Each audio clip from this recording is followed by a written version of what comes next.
பாலூட்டி உயிரினம் அதாவது பிளாட்டிபஸின் விசித்திர குணங்கள் என்னன்னு சொல்லி பார்க்கலாம் வாங்க. பிளாட்டிபஸ் என்பது பார்த்தீங்கன்னா ஆஸ்திரேலியாவை சேர்ந்த மிகவும் ஒரு விசித்திரமான மற்றும் பார்த்தீங்கன்னா அபூர்வமான ஒரு 5 வகையாகத்தான் இருக்கிறது. இது ஒரு நீர்ப்பாசி மற்றது முட்டையிடும் பாலூட்டியாகத்தான் இருக்கிறது.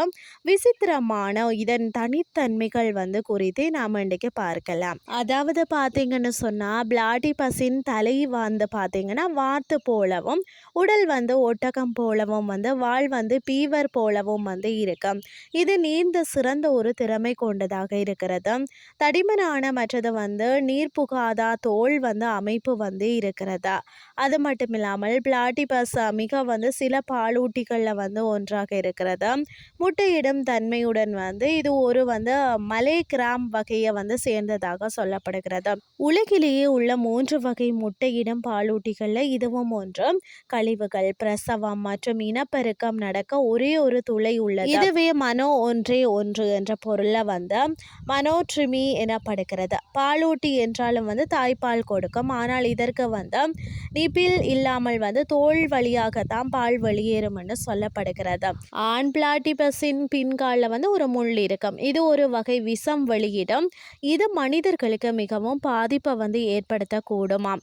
ஆனால் உயிருக்கு ஆபத்தில்லை. இது மற்ற விலங்குகளிடம் இருந்து பார்த்தீங்கன்னா தற்காத்து கொள்றதுக்கு உதவுகிறதா. இதுக்கு பார்த்தீங்கன்னா பற்கள் இல்லை. பதிலாக துவளம் தட்டு போன்ற பீட்ஸ் மவுத்தில் இருக்கும்.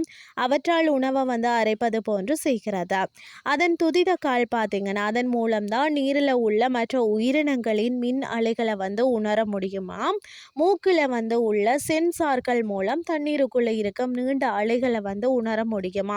அதாவது பாம்புகள், புழுக்கள், சிறிய மீன்கள், நண்டு இதெல்லாம் இதன் உணவாகவும் தண்ணீருக்குள்ள மூக்கு மூலம் அலை உணர்திறன் கொண்டு வேட்டையாடுகிறதா. அதாவது பிளாட்டிபஸ் பார்த்தீங்கன்னா டிஎன்ஏ மனிதன் அதாவது பறவை மற்றும் கோழிகளுடனும் இணைந்துள்ளது.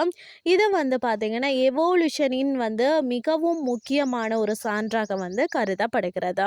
அது மட்டும் இல்லாமல் பார்த்தீங்கன்னா அதிக வெப்பமான இடங்களில் பிளாட்டிபஸால் வாழ முடியாதாம்.